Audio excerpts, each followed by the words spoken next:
A beautiful bone-chilling morning this morning. Very mild weather coming through, and that mild weather is humid and it kind of collects on the trees as hoarfrost, and it's bone-chilling.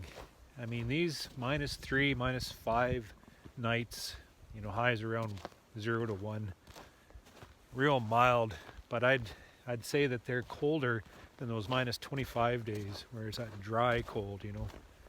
This weather just kind of sinks into your bones and you just can't get that chill out. But I have my fire roaring. I've had that fireplace, the wood stove, in the house for it's probably a month now, and boy do I love that thing. Got the wood stove cranked to drive that chill out of my bones. So I wake up, 5:30 in the morning, get that fire going, sit by the fire, drinking some coffee. I just absolutely love it. But I might be getting a little too carried away because the kids have to open the windows. It's getting too warm in the house. But I'm just waiting for those -25 days, -30 nights that I can really exercise that stove to see what she's got. But at any rate, I've been getting messages all day long yesterday and all this morning, whether it be on Facebook or Messenger or emails, on the presentation I provided for Cayman Reynolds and his Hive Life conference he put on down in Tennessee. This fall, I was approached by many organizations right across the country, right down in the States, right across the world, to present to their associations, and it was just a landslide of emails coming at me, so I had to kind of pick and choose the ones I wanted to speak at and such. But before I started my first one, it's the presentations online like this is a different medium, and I'm not the greatest public speaker to begin with, but then to switch this whole public speaking on a different medium like on Zoom is something completely different, and I was absolutely starting to freak out about it. Practicing on videos like this and everything, you think I would be more comfortable with speaking into a screen, but I wasn't. So I had contacted Cayman and I said, hey, I need a little bit of help here. I need some practice speaking to a screen, communicating, conversing across this medium, because I have all these presentations that are lined up at association conventions and such right across the world, and I need to be able to get a grasp on this before I actually start doing it, because I got to pay my due respect to these guys wanting me to speak by providing something that is good. So he said, yeah, I can help you.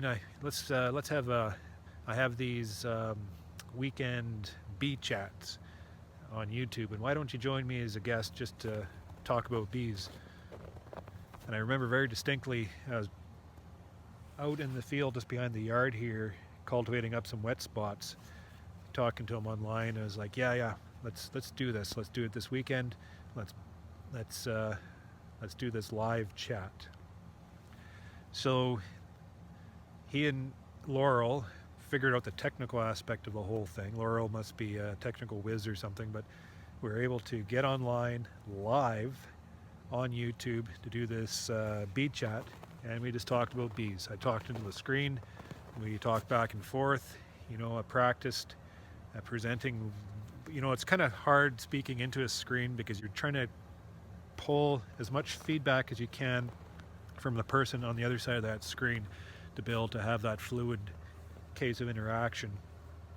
And online, my internet's poor, and you have that that delay, like that staggered and drop-offs and all this kind of stuff happening all at once, and just getting through that and providing a conversation with him for an hour and a half or whatever online just helped me exercise what I needed to be able to do to be able to execute these online presentations. And then more and more that I do it, the more comfortable I get. You know, some of them they want me live, so I'm on there live, and they take their chances on my internet connection. Other ones, they don't want to afford the problem of drop-offs, so they have me make a video. So with Cayman, he kind of had me come to his conference in a bit of a hybrid where I come on live, spoke, and then worked out technical problems, and then we played the video, and then afterwards I took questions. So it worked out really well. What he brings to the beekeeping industry, that little bit of collaborative, a little bit of energetic, entrepreneurial dedication towards aspects within their industry is the reason why I'm drawn to support his efforts, and it's the reason why so many beekeepers showed up to his conference to support his efforts, because he knows what beekeepers want, and he brings aspects to that conference which he knew that they wanted. So that's, you know, that's how it works. These types of things are a lot of fun. They're a lot of fun if you allow yourself to have fun, and you know, it's just a matter of supporting these efforts, and that's what I believe in: supporting these efforts, supporting these people. It supports the industry and bring us all together to drive that direction forward. Common narrative. We all have our disagreements, we all have our different ideologies and whatever, but you know, we got to drive the wedge and find our common thread, and you know, just go with it. That's my strategy, and it looks like it's working.